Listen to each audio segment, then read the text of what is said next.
பவி integrate ஃபார்முக்குன்னு ஒரு அன்போடு இருக்கிறேங்க. இன்று நான் பார்க்க போகிறது பார்த்தீங்கன்னா, பரண் செட்டப் வந்து ஆரம்பத்துலேருந்து எண்டு வரைக்கும் எப்படி செட்டப் பண்ணுறது அப்படிங்கிறத பற்றி பார்க்கலாம். நிறைய நண்பர்களோட கேள்வி என்னென்னு கேட்டிங்கன்னா, பரனில் வந்து பிளாஸ்டிக் ஃப்ளோரிங் பெஸ்ட்டாக இல்லை மரத்தில் ஓடுறது பெஸ்ட்டாக அப்படிங்கிறப்ப கேட்டிருந்தாங்க. ரெண்டுமே வந்து ஈவன் தானுங்க. ரெண்டுமே வந்து ஒன்றுக்கு ஒன்று குறையில சொல்கிறதுக்கு இல்லை.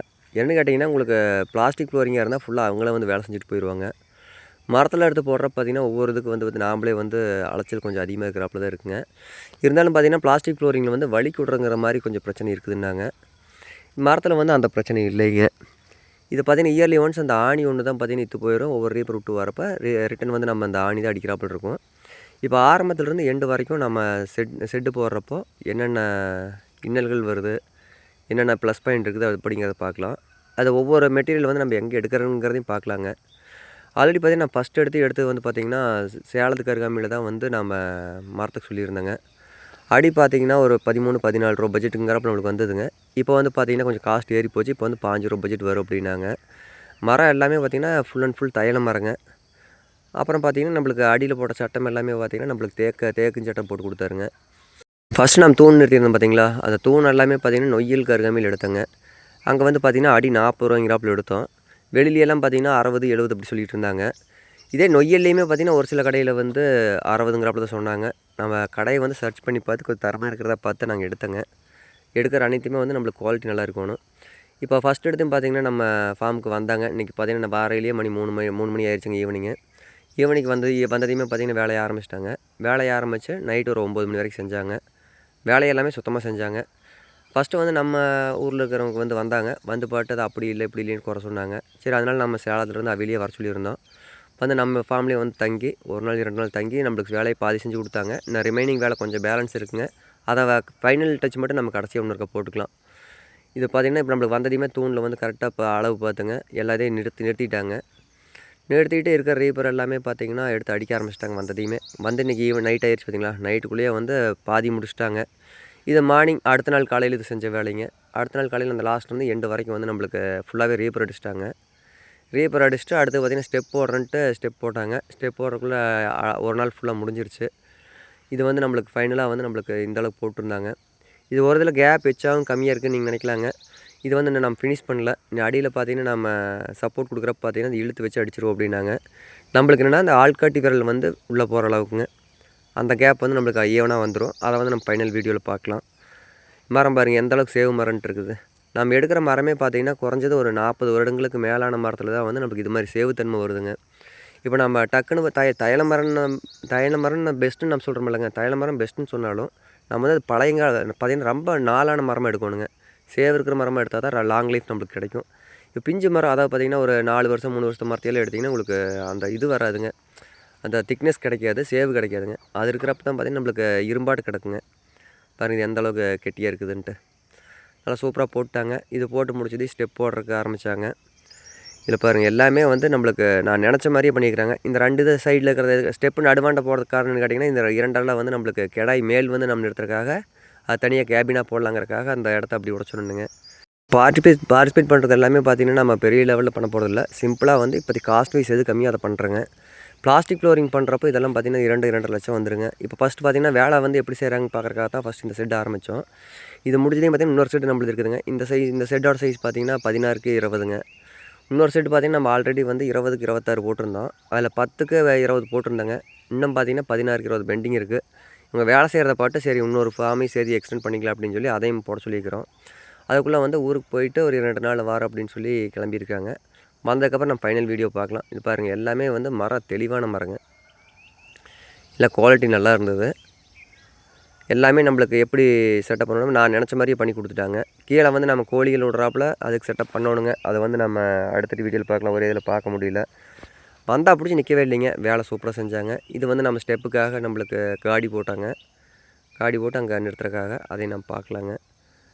மரம் ஃபஸ்ட்டு நம்மளுக்கு தாட்டி இடையிலே பார்த்திங்கன்னா எல்லா ரீப்பரையுமே வந்து கட்டு போட்டுங்க நீட்டாக தெளிவாக பண்ணி கொடுத்துருந்தாங்க. நாங்கள் சட்டத்தை மட்டும் பார்த்திங்கன்னா வெளியில் எடுத்து வச்சோம். சட்டத்தை வெளியில் எடுத்து வச்சதையுமே பார்த்திங்கன்னா கொஞ்சம் வளைஞ்சு போச்சுங்க. வளைஞ்சு போகாட்டி நம்ம உள்ளூர் ஆசிரியர்கள்லாம் வந்து பாட்டு இதை நம்ம அப்படி பண்ண முடியாது இப்படி பண்ண முடியாது அதெல்லாம் ஸ்டெப்புக்கு தான் ஆகுன்னு சொல்லி தூக்கி எறியணும் அப்படின்ட்டாங்க. அப்போ நம்ம அண்ணா சொல்லுங்காட்டி தான் நீங்கள் ஏனுங்க கவலைப்படுறீங்க நாங்களே வந்து பண்ணித்தரோம் அப்படின்னு சொல்லி 3 பேர் தாட்டி விட்டுருந்தாரு. 3 பேர்த்து வந்தாங்க. வளவு பார்த்திங்கன்னா உங்களுக்கு 2 இன்ச்சு பெண்டு அளவுக்கு வந்துருந்துங்க. அத்தனையும் பார்த்திங்கன்னா அழகாக குறை வச்சுட்டாங்க. வந்து ஒரு 1/4 மணி நேரத்து வேலை தானுங்க. இதே வந்து நம்ம தொழில் தெரியாதவங்க விட்டோம்னா அதெல்லாம் தூக்கி எறிஞ்சிட்டு வேற எதாவது வாங்கணுன்ருவாங்க. இது வந்து தொழில் நல்லா தெரிஞ்ச ஆளுங்க. ஏன்னா இதை நான் வீடியோ அப்டேட் பண்ணுற காரணம் கேட்டிங்கன்னா, நிறைய நண்பர்கள் வந்து பரன் போட்டால் செலவு எந்த அளவுக்கு வரும் அப்படிங்கிறப்ப கேட்டிருந்தீங்க. ரீப்பர் வந்து லோக்கலில் எடுக்கிறப்ப வந்து பார்த்திங்கன்னா 20, 22 ரூபா போட்டு எடுக்கிறாங்க. அதெல்லாம் அப்படியெல்லாம் போடுறப்ப வந்து காஸ்ட் வைஸ் எச்சாகுங்க. இது நம்ம அண்ணாகிட்ட எடுக்கிறப்ப நம்மளுக்கு கொடுத்தது வந்து 13 ரூபாய்ங்க. அன்றைக்கி வந்து டன் 6000 ரூபாய்க்கு எடுத்துனாங்க. இப்போ 8000 ரூபாய்க்கு எடுத்துட்டுருக்காங்க. அப்படிங்கிறப்ப ஒரு ரூபா 2 ரூபா வந்து அடிக்கு சேர்த்தி வருங்க. இது வந்து ஸ்டெப் போட்டாங்க பாருங்க. ஸ்டெப் போட்டு நம்மளுக்கு ரிமைனிங் வந்து ஒரு 600 அடிக்காட்ட ரீப்பர் பத்தலிங்க. இது நம்ம எல்பிபி வாய்க்காலில் வந்து மரம் சாஞ்ச மரத்தை வந்து ஏலத்தில் எடுத்து நம்ம ஒரு வியாபாரி அண்ணன் வச்சுருந்தாருங்க. அவர் போய் வேளாண் மரங்க ஒரு 3 மரம் வாங்கினேன், அடி மரம் மட்டும். ஒரு மரம் வந்து பார்த்திங்கன்னா ஒரு 20 அடி இருந்ததுங்க. 20 அடி வந்து 2 துண்டாக போட்டு 10 அடி துண்டு 2 போட்டேங்க. அதில் வந்து 6 அடி துண்டு ஒரு 2 போட்டேன். இது 2க்கும் வந்து நம்ம அறுத்து கொண்டு வந்து சேர்த்தியில் எனக்கு பார்த்திங்கன்னா 22 ரூபா வந்துருச்சுங்க. ஒரு அடியோட ரேட் பார்த்திங்கன்னா 22 ரூபா வந்துருச்சு. அறுப்பு கூலின்னு பார்த்திங்கன்னா 7500ங்க. இப்போ இந்த மரத்தோட விலைன்னு பார்த்திங்கன்னா ஒரு 14000ங்க. மொத்தம் பார்த்திங்கன்னா எனக்கு 22,000 மட்டும் இதுக்கே வந்துருச்சு. அப்புறம் டிரான்ஸ்போர்ட் எல்லாம் சேர்த்து எனக்கு பாக்கியில் அடிக்கு வந்து 22 ரூபா வந்துருச்சுங்க. அதுக்கு அண்ணாட்டே எடுத்திருந்தா நம்மளுக்கு 13 ரூபாய்க்கு நம்மளுக்கு வந்திருக்கும். ஏன்னு கேட்டிங்கன்னா அவர் சேலத்தில் இருக்காருங்க. சேலத்துலேருந்து நம்ம இதுக்கு கொஞ்சத்துக்கோசரம் போனோம் அப்படின்னா வண்டி செலவு வந்து ஒரு 4500 வருங்க. சரி அதனால் இதை பக்கத்தாலேயே எடுத்துக்கலான்னு சொல்லி எடுத்துக்கிட்டேன்.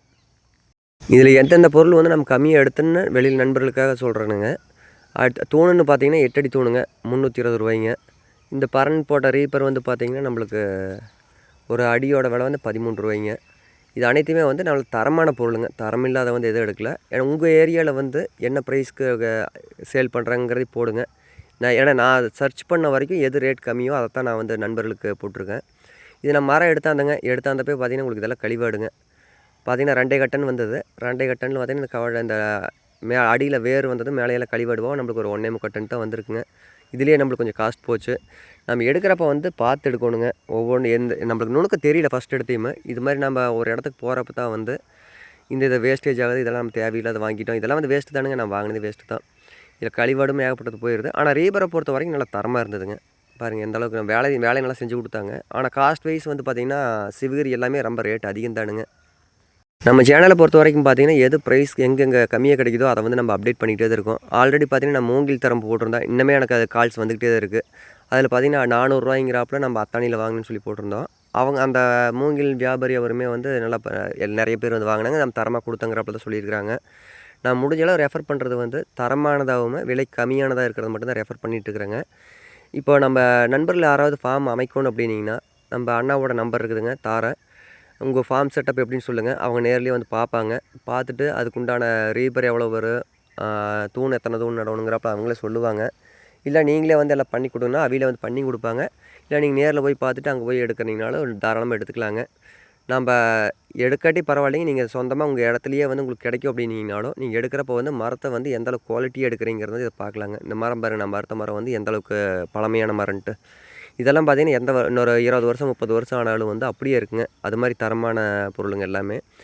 அடிக்கிறப்ப பார்த்திங்கன்னா நம்ம அடிக்கிறப்போ வந்து கரெக்டாக அந்த ஆள்காட்டி விரல் ஹோல்ஸ் அளவுக்கு போடணுங்க. அப்போ தான் வந்து புழக்க உனக்கடை மாதிரி எல்லாம் கீழே விழுகும். இல்லைன்னா சாணியாட்டா போச்சுன்னா மேலே கூட்டி விட்றாப்புல வந்துடும் எப்படி இருந்தாலும். அதனால் அதை பார்த்துக்குங்க. அப்புறம் ஆணி அடிக்கிறப்போ வந்து பார்த்திங்கன்னா ஸ்டீல் ஆணி முடிஞ்ச அளவு எடுங்க. ஸ்டீல் ஆணியில் வந்து ஹோல் போட்டு அப்புறம் அடிங்க. அப்படியே அடிச்சிங்க அப்படின்னா உங்களுக்கு கண்டிப்பாக வெடிக்கிறக்க ஆரம்பிச்சிடும். அதனால் ஹோல்ஸ் போட்டு நல்லா தரமாக அடிச்சிருங்க. இது வந்து நம்ம அரவைக்கு கொண்டு வரணும் பார்த்திங்களா, அந்த ரீப்பர்லாம் அது வந்து எந்தளவுக்கு நம்மளுக்கு வந்திருக்கு பாருங்கள். நல்லா கலரை பார்த்திங்கன்னா தெரியும் எந்தளவுக்கு வந்து முத்தின மரன்ட்டு. ஆளு வேலையெல்லாம் நல்லா செஞ்சாங்க. வேலை செஞ்சாங்கிறக்காக கூலி ரொம்ப அதிகங்க. 7500 வந்து காஸ்ட் வைஸ் ரொம்ப அதிகம் தான். மரம் 13,000, கூலி 7500 வந்துருச்சு. நம்மளுக்கு வந்த ரீப்பரெல்லாம் பாருங்கள். இவ்வளோ ரீப்பர் நம்மளுக்கு கிடச்சிதுங்க. பார்த்திங்கன்னா ஒரு 850 அடிக்காட்டு நம்மளுக்கு ரீப்பர் கிடச்சிது. சட்டன்னு பார்த்திங்கன்னா ஒரு 7 சட்டம் நம்மளுக்கு கிடச்சிதுங்க. 10 அடி சட்டத்தில் வந்து ஒரு 7 அடி சட்டம் நம்மளுக்கு தனியாக கிடச்சிது. இது பார்த்திங்கன்னா 2க்கு 1ங்க. இது வந்து நம்மளுக்கு ஸ்டெப்புக்கு வேணுங்கிறக்காக இதில் கொஞ்சம் போட்டு வந்தோம். இது வந்து வேஸ்டேஜ் ஆனதுங்க. எல்லாமே வந்து தர வயசாக பிரித்து வச்சுருக்கிறோம். இதெல்லாம் வந்து நம்மளுக்கு வந்த சட்டங்க. சட்டமெல்லாம் பாருங்கள் நல்லா சூப்பராக வைரமாட்டு இருக்குங்க. மேலும் தகவலை ஸ்க்ரீனில் இருக்கிற நம்பருக்கு கான்டெக்ட் பண்ணுங்கள்.